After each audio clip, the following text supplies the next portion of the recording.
Abantu mukomeje kuvuga ko Jack atarakwiye gufungurwa, ndi kugira ngo mbakomfirime babwire impamvu uyu mukobwa yafunguwe.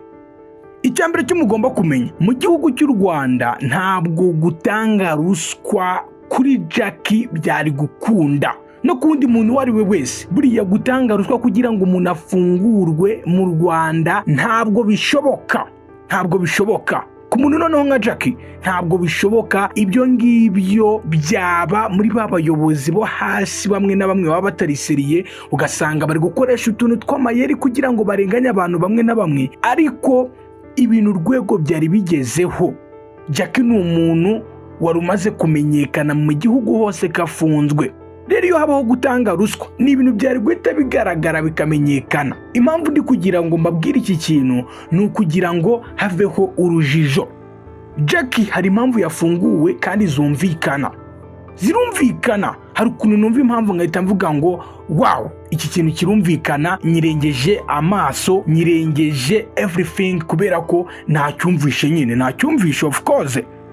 Rero abantu mukomeje kuvuga ibintu bya ruswa, mukomeza kuvuga ko atarakwiye gufungurwa, ndi kugira ngo ibintu mubyumve neza, mubitega amatwi, mumenye ko uyu mukobwa Jack yafunguwe kandi koko binyuze mu mucyo.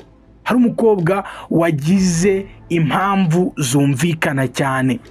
Izi mpamvu rero ni izihe? Izi mpamvu nta zindi. Icyambere,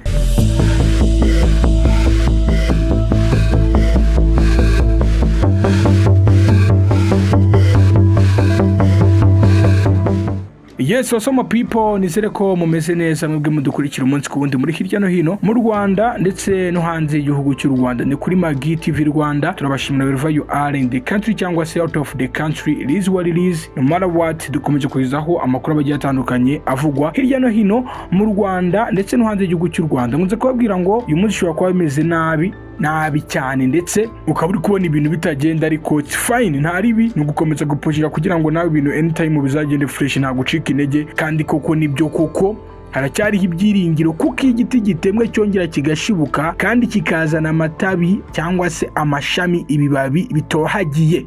Ku bantu mumeze neza, namwe nababwira ngo it's not time ngo mwirye ku bantu bumve ngo urarenze, ugomba kugenda ukandagira abantu batera iki n'iki. Oya, you have to calm down and support them, kugira ngo nawe anytime bizamera nabi bazabe bagusupportinga. Muri iyi si ni ugufashanya, ni ukwegerana abantu paka bageze up.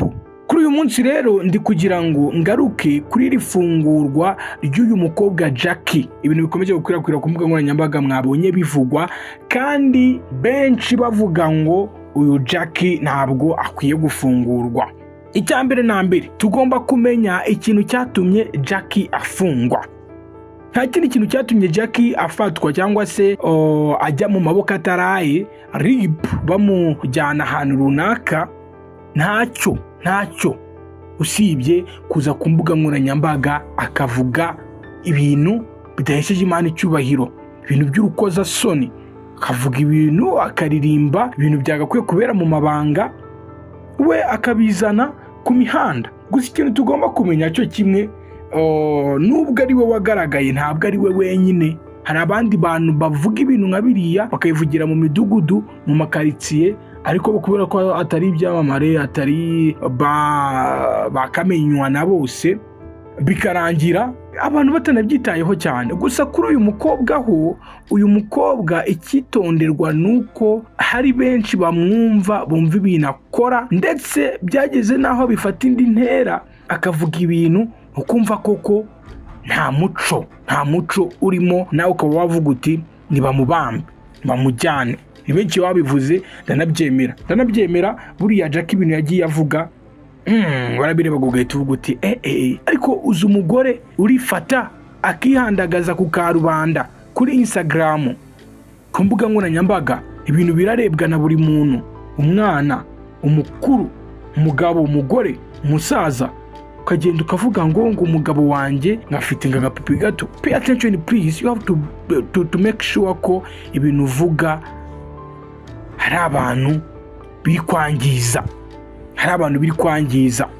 Uyu mukobwa Jack yageze n'aho arengera ukumva avuze imbwa mu mazina yazo, nimvuga imbwa mu mazina yazo abantu barahita banyumva cyane. kandi ku mbuga nkoranyambaga kwamamaza ko wicuruza ku mbuga nkoranyambaga ukavuga ngo kukundi ibipupe binini, nabyo it's another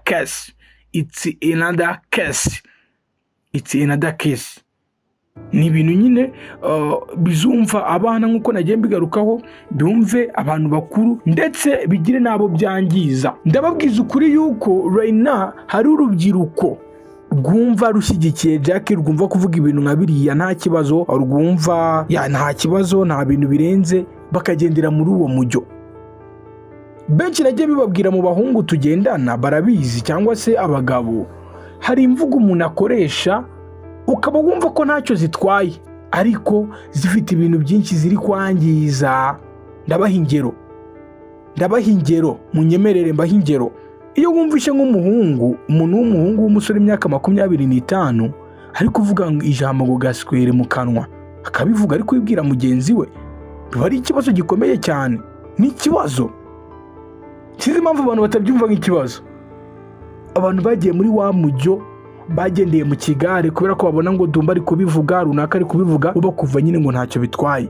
Si ibyo gusa, Jackie ni wa muntu washakaga kubeshya abantu k'imibonano mpuzabitsina, igikorwa cy'imibonano mpuzabitsina aricyo gituma abantu bubaka umuryango ugakomera. Kandi buriya ntago abantu batekereza impamvu yo kubana. Ese ubundi abantu babana kubera imibonano mpuzabitsina gusa?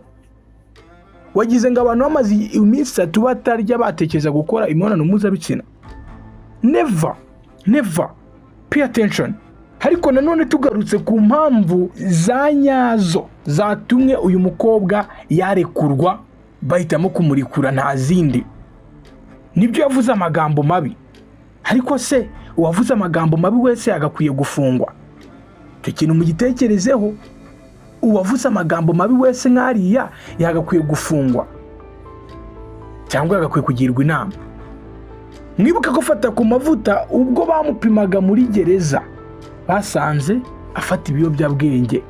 Ese niba Jack yapimwe bagasanga nta biyobyabwenge afata, ibiyobyabwenge bitandukanye n'izi nzoga z'amapirimusi, amamitsingi, urumogi, ibintu nk'ibyo ngibyo, ibintu bifite imbaraga nyinshi cyane, niba bamupimye bakabona riseriye ni muzima, yagakwiye gufungurwa. Ikindi kintu gikomeye abantu bagakwiye nabo kwitaho mu bantu bari kumucira imanza, mu kiganiro cy'ubushize narabivuze, Jack ni wa mukobwa wanyuze mu buzima bugoye, wanyuze mu buzima bubabaje. Kandi buriya ibintu unyuzemo, ibintu unyuramo hano ku isi nibyo bikugira uwo uri we. Narabwiye ngo hari impamvu ituma umuntu atinya imbeba kurusha uko atinya inzoka. Hari impamvu umuntu yisanze avuga amagambo menshi, agira amagambo menshi. Hari impamvu umuntu yisanze arakara ubusa. Izo mpamvu zirahari. Rero izo mpamvu niba zihari, Jack akaba yanyuze mu bintu mukomeretsa bimuha imyitwarire nk'iriya idasanzwe, nawe nta ruhare yabigizemo, ntago kumufunga ari cyo gisubizo. Ni nababwiye ngo Jack ni wa muntu watekerejeho kwiyahura. Buri umuntu wicara kumva yakwiyahura yakwica, uwo muntu ntabwo afite umutima woroshye. Uwo muntu kumufata ukamujyana muri gereza nta kintu waba ukemuye. Niko ngiye mbyumva. Kubera ko kurwana n'ikibazo, abantu bagakoko barwana na gitera y'ikibazo.